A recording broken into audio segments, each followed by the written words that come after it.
Mahkamah Konstitusi (MK) memutuskan partai atau gabungan partai politik peserta pemilu bisa mengajukan calon kepala daerah meski tidak punya kursi DPRD.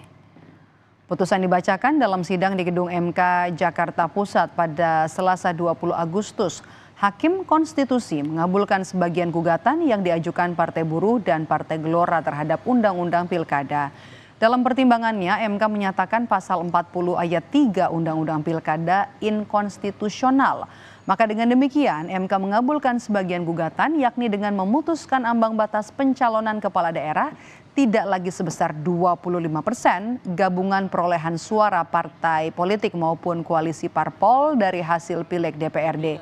Kini ambang batas pencalonan kepala daerah partai politik disamakan dengan pencalonan kepala daerah jalur independen sebagaimana diatur dalam pasal 42 dan 42 Undang-Undang Pilkada.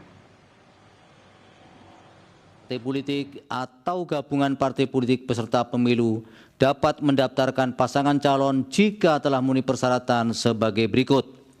Untuk mengusulkan calon gubernur dan calon wakil gubernur, A.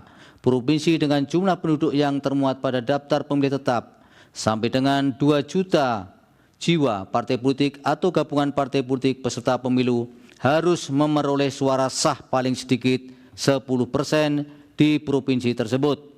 B. Provinsi dengan jumlah penduduk yang termuat pada daftar pemilih tetap lebih dari 2 juta jiwa sampai dengan 6 juta jiwa, partai politik atau gabungan partai politik peserta pemilu harus memperoleh suara sah paling sedikit 8,5% di provinsi tersebut.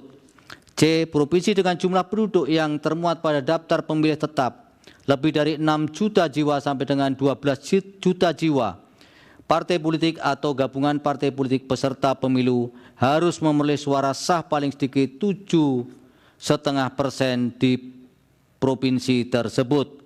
D. Provinsi dengan jumlah penduduk yang termuat pada daftar pemilih tetap lebih dari 12 juta jiwa, partai politik atau gabungan partai politik peserta pemilu harus memperoleh suara sah paling sedikit 6,5% di provinsi tersebut.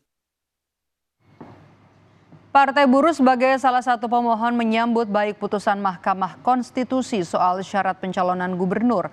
Ketua Tim Khusus Pemenangan Partai Buruh, Said Salahuddin, menilai putusan Mahkamah Konstitusi soal syarat pencalonan gubernur memperkecil kemungkinan kota kosong di Pilkada Jakarta 2024.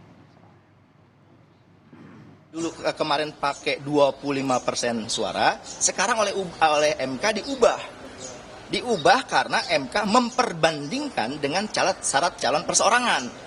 Gitu. Syarat perseorangan itu kan dengan dukungan KTP pemilih.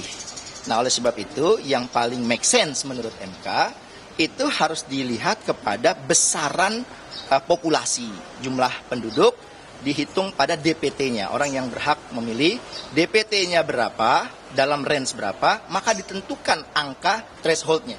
Artinya angka threshold tidak lagi 25% seluruh Indonesia, tapi akan berbeda-beda sesuai dengan besaran jumlah DPT di setiap daerah.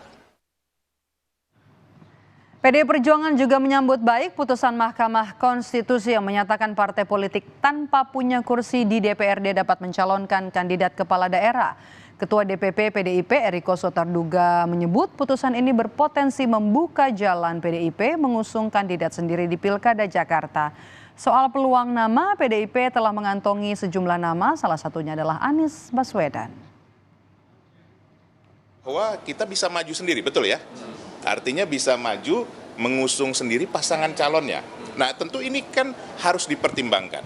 Apakah kami mengajukan calon sendiri, itu sudah pasti kalau itu. Apakah calon gubernurnya, ataukah calon wakil gubernurnya, ataukah kedua-duanya, nah ini belum diputuskan. Nah, apakah dalam hal ini, nanti pasti pertanyaan teman-teman nih, apakah Pak Ahok, apakah Pak Anies, apakah siapa lagi?